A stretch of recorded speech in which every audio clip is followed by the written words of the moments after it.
Okay, Chevra, welcome back. Today we're going to begin in Hamesechta Taanit towards the bottom of Yud Bet Amud Aleph.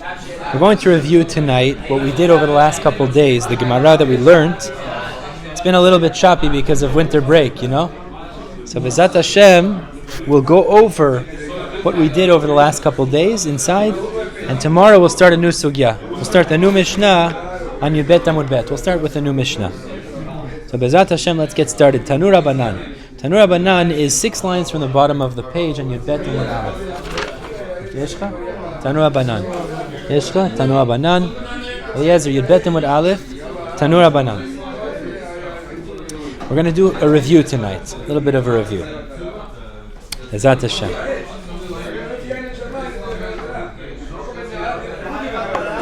Okay, let's go. Tanur Abanan, says the Braita. Ad matai ochel v'shoteh. Okay?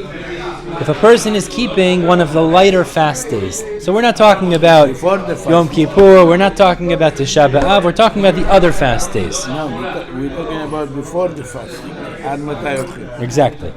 Until when is he allowed to continue to eat and drink? Meaning, when does the fast kick in, and until when is he allowed to eat and drink?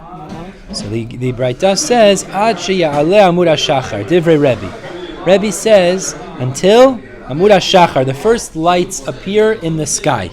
So that means, say asara b'tevet, or if you accept a private fast day, most fast days, for sure today, they only begin the next morning, and it means until the next morning, till amud hashachar, the first lights in the sky of the day of the fast, you're allowed to eat and drink. The whole night you could eat and drink. Fine. That's Rebbe's opinion. Rabbi Eliezer Bar Shimon Omer. Rabbi Eliezer Bar Shimon says, Ad krot hagever. This is what you were just saying. Until the rooster calls out. So Rashi says, the first time the rooster calls out, that is the time that you have to stop eating. That's the point. What's that? Usually the rooster calls at Amud HaShachar. Usually he calls at Amud HaShachar. So it seems to be we're saying these are different, not necessarily the same time. Exactly. So until the rooster calls out. Amar Abaye explains like this. Now both of these Tanaim clearly say that the normal fasts begin in the morning. They don't begin the night before, they begin in the morning. Either it means the first lights in the morning, or it means when the rooster calls out in the morning. So Abaye says, Lo shanu, this is only true. This is only taught that the fast begins the next morning. Ela shelo gamar seudato, if he did not finish his meal the night before.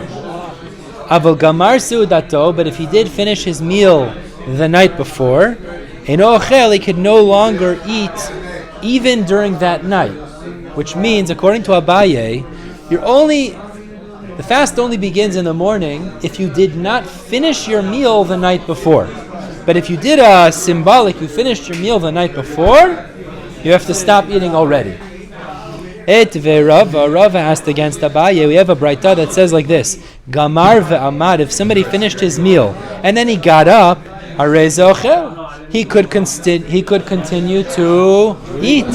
So you see clearly, even if you finish eating the night before, you are allowed to continue eating when the fast begins only the next morning. So the Gemara answers, Hatam kishalo silek. That's talking about that they did not remove the table. Used to be, back in the day, they didn't have a table like we have that we eat on. There was a movable table. Actually, in front of each person, they had these tables. And what showed you that it was the end of the meal? When they moved away that table.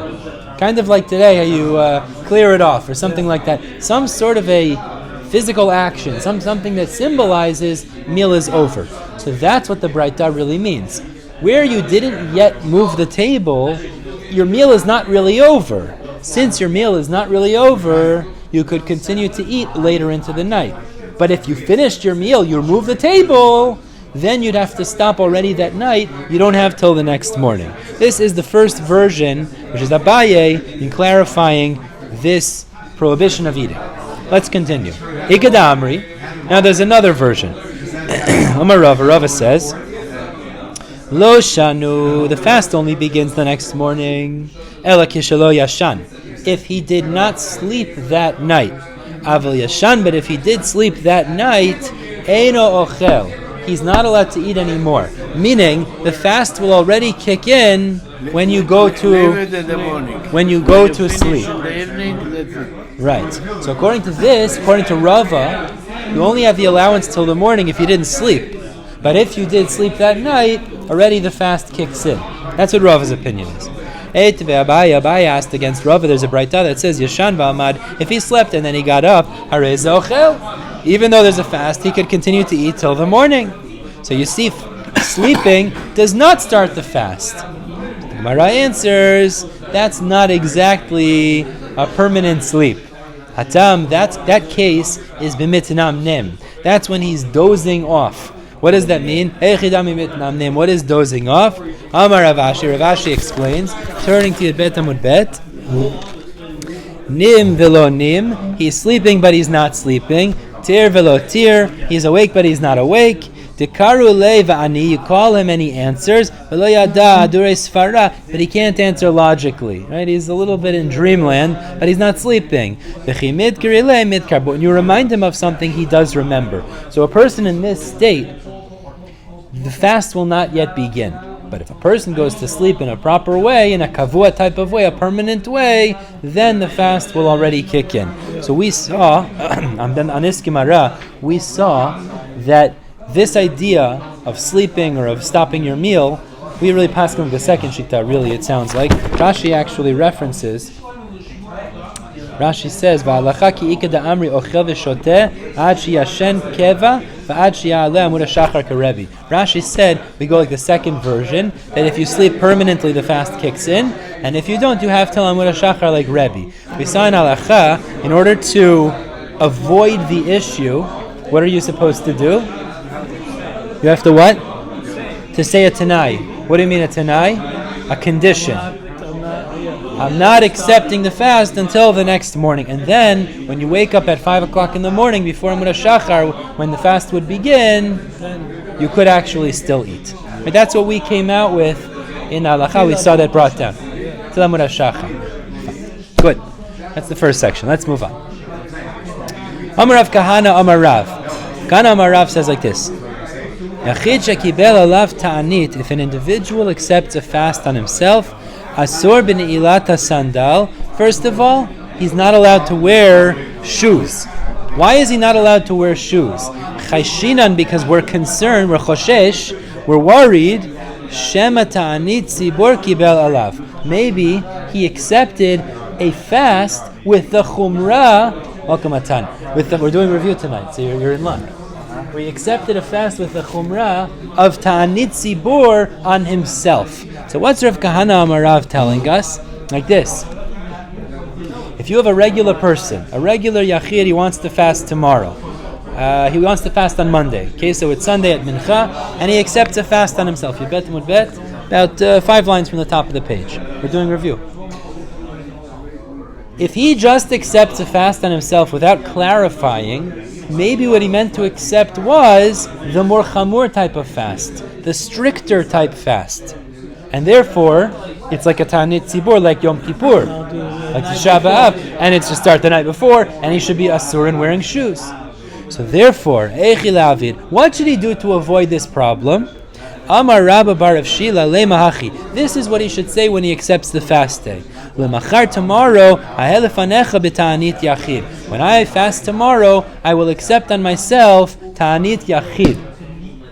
An individual's fast means a lower level fast. Now, if he specifies that he says that clearly, so then tomorrow he for sure only has to keep a low level fast. Yachid as opposed to tzibur. So meaning to say, he won't have all the chumrot of a more strict fast day, like Tisha B'Av and Yom Kippur. But in order to avoid the concern, the chashash, maybe that's what he meant, he has to specify. That's what the Gemara tells us. Now, we saw brought in halacha, I want to just, before we even go ahead, practically speaking, today, we don't have these type of chamur type fasts. Right? What do we have? The only ones we have are Yom Kippur, that's it. So therefore, we saw brought down in halacha, l'chatchila you should still say, I'm accepting Ta'anit Yachid. But even if you don't, we assume, what's your kavanah? But you're doing the Taanit Yachid. You're doing Taanit Yachid, that's what you mean to accept a lower level fast. We said in Eretz Yisrael, where they used to have, which we'll get to actually the next Mishnah, the later second and third wave of these fasts for rain, which were more chamur, that they would start in the evening, v'chulei, so there they had to be machmir. But even in Eretz Yisrael today, we said logically, they don't keep those types of fast days. So probably if somebody accepts Taanit on himself, and he doesn't say Taanit Yachid, it still would logically be the lighter level fast day, simply based on the fact that those don't really exist, besides for those two that we said, even in Eretz Yisrael today. So we explained that. Amar le Rabbanan le Rav Sheshet. Now the Rabbanan turned to Rav Sheshet and they said the following. I don't understand. You're telling me that in Eretz Yisrael that Bichlal, you have to keep a higher level of fasts. Don't wear shoes, etc. But haka chazinan Rabbanan de Mesayim Mesanayu vatu leBeitanita. We see the rabbis, they come to the house of the fast, they come to shul when there's a fast day, and they're wearing shoes. Mesayim Mesanayu, they're wearing their shoes. But you're saying, what seems to be, that the halacha is, you're not allowed to wear shoes on these fast days, on these more strict fast days. Yeah, but we just said is, according to this shita, Rav Sheshet would seem to hold that there is this chamor type of fast day, second and third wave of the fast, let's say, and and you're not allowed to wear shoes on those days. But if you're not allowed to wear shoes on on the lesser fast days, how are the rabbis allowed to wear shoes? Ikpad. Rav Sheshet got upset. Amar lehu, and he said to the people, maybe they're also eating? Now, the reason that there was this argument, as we'll see in a moment, is because really there's an opinion of Shmuel that we're about to see. Shmuel held, like everybody's saying over here, the only time you have this chumrah is Tisha B'Av and Yom Kippur. You don't have it otherwise. But other rabbis held that even on the lower level fast days, you also have these levels of chumrah. Rav Sheshet did not hold of Shmuel. He got upset. He said, what do you mean you're saying they're wearing shoes? They're desecrating the fast day. They're not keeping fast day properly like I hold. But the rabbis held like Shmuel. Shmuel said that it's only on Tisha B'Av and Yom Kippur you have to keep those chumrah. Otherwise you don't have to. So let's see. Now what the Gemara is about to show us is that there was a middle opinion. And this middle opinion was they didn't wear their shoes directly or outright, but instead they used to wear their shoes in a changed way on these lighter level fasts. Abaye and Rava, Ma'aili, they would come to the fast day, went to the shul on a fast day, ki mesami apanta, when they were wearing a panta. A panta is the top part of the shoe. So they would come to the shul on a fast day, not with the full shoe that covers the bottom of their foot, but only the top part. So this was a way that they were machmir a little bit. They wouldn't wear a proper shoe, but it was it was just the top part. So it wasn't comfortable. Meaning like the back of their foot wasn't covered. Wasn't comfortable. Like a very flimsy situation. Yeah. Not comfortable. Like the shoes that they have today, like it's a half a shoe. Maybe, like a half a shoe, yeah. Like some people wear on I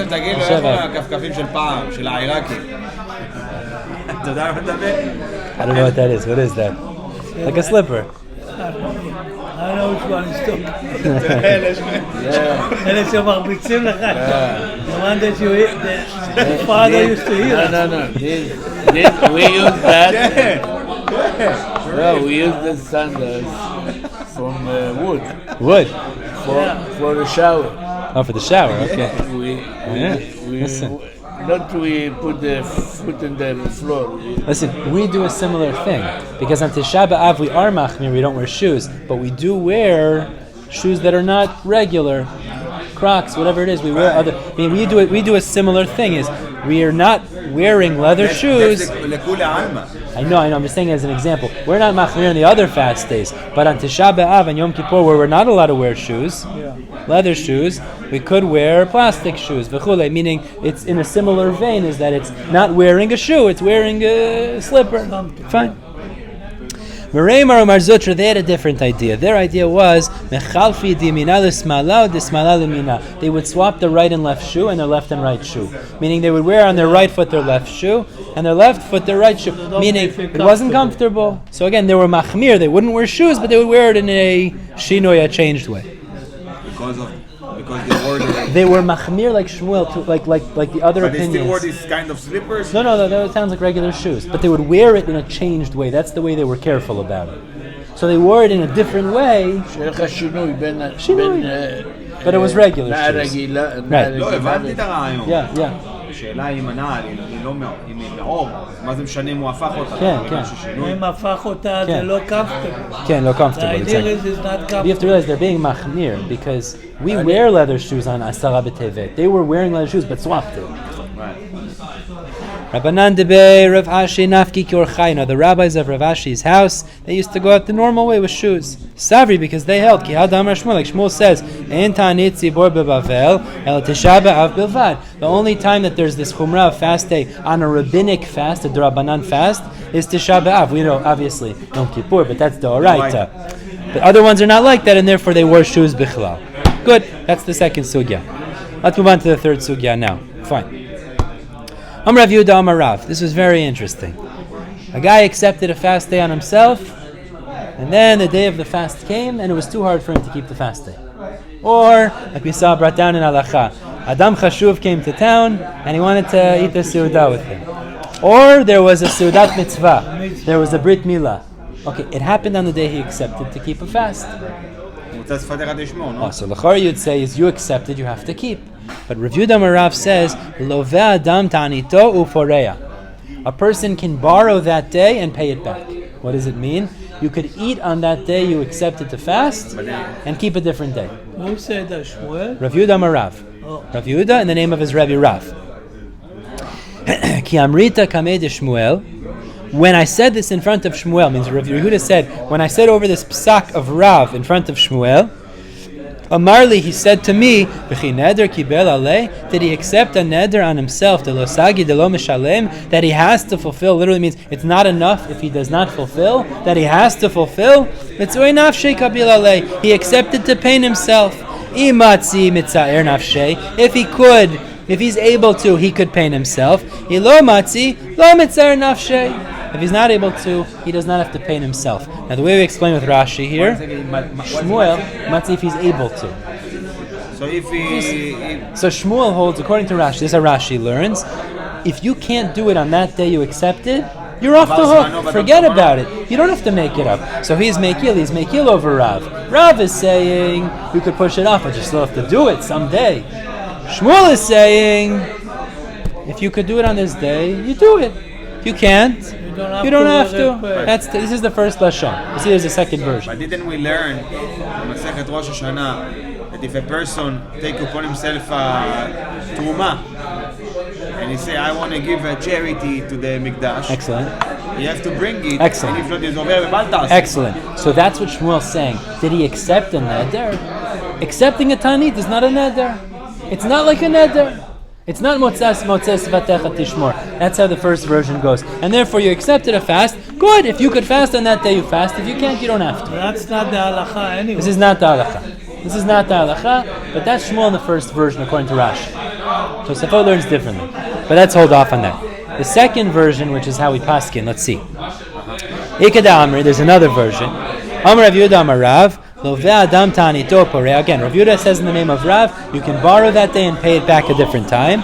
But Kiamrita Kamei de Shmuel, when I said this in front of Shmuel, Amarli, he said, Pshita, I agree, it's obvious what you're saying. Lo yehei ela neder. It's like a voluntary acceptance. Neder here means, it's like he said, I'm going to give $500 to tzedakah. Does it mean this $500? No, it means $500. So therefore, neder milo matzi baile shlume umezal. When it comes to a neder, a vow, is he not able to pay it back and continue? Ulemachar, for tomorrow, uleyomah harina, or for another day. Meaning, if I said I'm going to give these $500, I could do it a different day. It's not the worst thing. But the same thing would be with fast days. If you accepted it on yourself, you could push it off, but you'd have to make it up a different day. Now, just before we go ahead, but it's not bitul. It's not batel, exactly. We saw in halacha, it's very important, we saw this, that in the Shulchan Aruch and Ramah, they both were saying a similar idea. Really what this comes down to, it's not batel. We don't say it's batel. We don't hold of that. So we all like Rav, Shmuel, the second version. So first of all, there has to be a good reason. We said, what are the reasons we brought down? Remember some of the reasons we said? What's the reason you could push it off? We said, holidays. We said if it's siyum masechet or brit milah, meaning there's some sort of seudat mitzvah. or an Adam Gadol came to the city and there's a party or we said if he's mitzta'er. Yeah. So that's very interesting, mitzta'er. Okay. I mean, I feel sorry. Mishnah Berurah said also maybe if what mitzta'er means if he's suffering.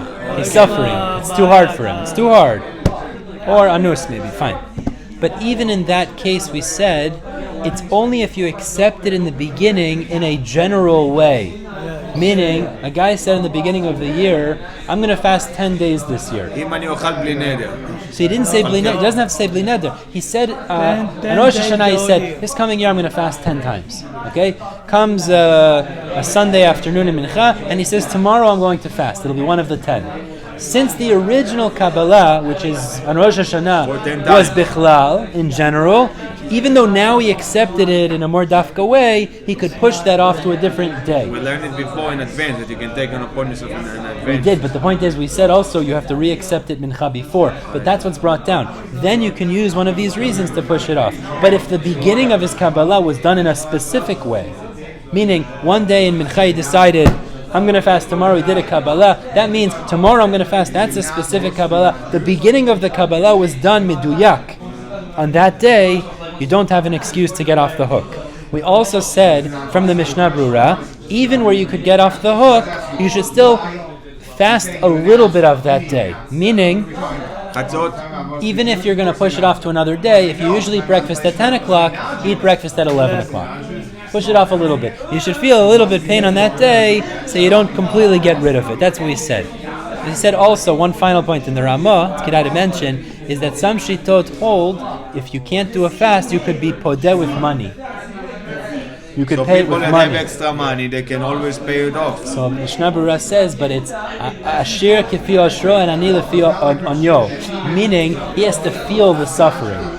Just like a fast day, you feel the suffering. So if you're rich, you have to give more. If you're poor, you give less. However, it'll make you feel the pain. You have to feel a little bit. But they not do that because to feel comfortable. Correct. Pay money for. No. It has to be again in a particular. There's a reason. Exactly. This is not lechatchila. Yeah. It's not lechatchila. So, but again, that in the Ramah that's only again where he accepted bichlal in general before, but particular wouldn't work. That was what he said. Beautiful. Okay, let's finish up here. Final story. Rav Yeshua Breder of Idi Ikla Lebei Rav Asi. Rav Yeshua, the son of Rav Idi, went up to the Beit Midrash of Rav Asi, or the house of Rav Asi. Avdulei Igla Tilta. So a rabbi came to town, Rav Yeshua came to town. They made him Igla Tilta. Igla Tilta is a very chashuv piece of meat. Literally it means egla. It's like spare rib. Literally it means egla, like half, tilta, a third. But it means it's a very special, expensive piece of meat. Prime cut. So they said, look, we want to make, not chicken wings. They did, chicken wings are good, but this was, We made him hungry. Amrulei. So they said to Rabbi Yeshua, the people there said to Rabbi Yeshua, "L'tom marmidi, taste something. I'd enjoy." So Amarli Rabbi Yeshua said, "B'ta'anita yativna, I'm sitting in a fast day, meaning I accepted fast day on myself, for whatever reason, and I can't eat today. Sorry." Amrulei. So they said to him, "What's your problem?" Velo zivmar, borrow, master should borrow, vili paran, pay it back another day, like we just said. You push it off to another day. Look, we have a good reason. You want to eat. Reason? Because there is a good cut. It's good food, Or maybe you say it's a seudat mitzvah. There's a great rabbi, Adam Chashuv. Go through whatever, maybe there was a good reason. Sushi Wednesday. Whatever it is. Maybe it's a good reason. So push it off. We just paskin, you could. Say you could be lovel poreya. No problem. Do you not hold the Hada Amar of Yudah Marav? The Rav Yudah Marav says, Love Adam Taanito. You could borrow the fast day and pay back a different day. Marlahu. So Rav Yeshua said back to them, I do hold of that. And I would borrow and pay it back a different day. It's good food.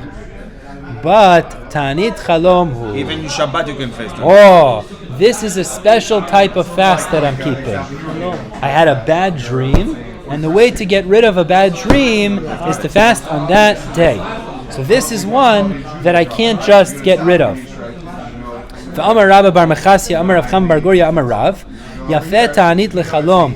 The fast is effective, yafeh, it's good to break a bad dream, the effects of a bad dream, ke'esh le'na'oret, like fire le'na'oret. Na'oret is material, like the psolet of the flax. It's something that's very flammable. Just as fire burns up that pieces of flax, the fasting will break the negative effects of a bad dream. Exactly, but it has to be on the day that you had that bad dream. So I want to just tell you, I saw this brought down in Halakha. If it's on that day, you didn't accept it the day before. When did you do a Kabbalah? But Chalom, you cannot accept your pronunciation. So you don't have a Kabbalah, that's the point. Meaning, usually we learned, in order for it to be a real fast day, you need Kabbalah from Mincha the day before. Taanit Chalom is not. Taanit Chalom is not like that. You're forced to. You're forced to, exactly. Min HaShamayim, they put it on you, basically. For Amar Rav Yosef, what? But also Chalom, sometimes it's in the mind. A person have things in his mind. It's true. 100%. And he goes to sleep and his mind still working. So, is it still considered as a Chalom? That's a very good question. The thing is that in Halakha it's brought down, does it have to be 3 times, does it have to be a multiple time dream, etc.? And it's certain hour. So it's very interesting. This is something that, I also saw something very interesting brought down. What if a person goes to sleep late morning, he has a bad dream? So should he fast the rest of the day to break the bad dream? Because it has to be bo bayom. But he already ate that morning. So if it has to be bo bayom, very interesting how this comes out. It's There's a lot of details here. We didn't look at that halakha about this actually. I was looking around a little. Bo bayom. But that makes sense when you're sleeping at night, you fast the next day. But what if he takes a nap at 11 in the morning? So he wakes up, now he wants to fast the rest of the day, because fasting next day is not bo bayom. So should he fast the rest of the day? Does that have a koach to break the bad effect? This considered as a chalom, because chalom usually is at night. It's usually at night. I don't know. I don't remember having dreams usually. I don't have dreams really so much. We all have dreams. Do you remember your dreams? I don't remember dreams really. Sometimes it's strong. Do you remember your dreams? I don't know if I remember really. Let's finish up here. Amar Rav Yosef, and Rav Yosef explains va'afilu b'Shabbat, like you just said, even if it's on Shabbat, where it's asur theoretically, it's oneg Shabbat means you're supposed to eat, you're not allowed to fast, and you're allowed to fast even on Shabbat for Taanit Chalom. I saw some of the Achronim say the reason is because for him oneg Shabbat is to fast. He's so bothered by his dream. For him, it's oneg to actually fast, but still, he was mevatel oneg Shabbat, so he has to fix it up. My takante, what's the solution? Leitiv ta'anita l'ta'anita. He should keep a fast for the fast. Meaning, he has to fast on Shabbat because he fasted because of the Taanit Chalom. But because he fasted on Shabbat, which is asur, because you're not allowed to be in a fast on Shabbat, he has to fast another day in order to make up for what he did wrong. What about if he didn't fast, he can pay? We spoke out before that there is such a svara, the podeh b'mamon, but it's not a simple thing. Yeah, not such a simple thing. Taanit Chalom, it's interesting. Yeah. We didn't actually look it up. We're going to go ahead tomorrow because I want to start the new sugya. But this is a very interesting thing about Taanit Chalom. Very interesting, this is a sugya. All right, we'll stop here, Chevra. We'll pick up with a new Mishnah tomorrow. God willing, a new sugya. Oh, sorry, Thursday night. Okay, Chazak Baruch, Chevra.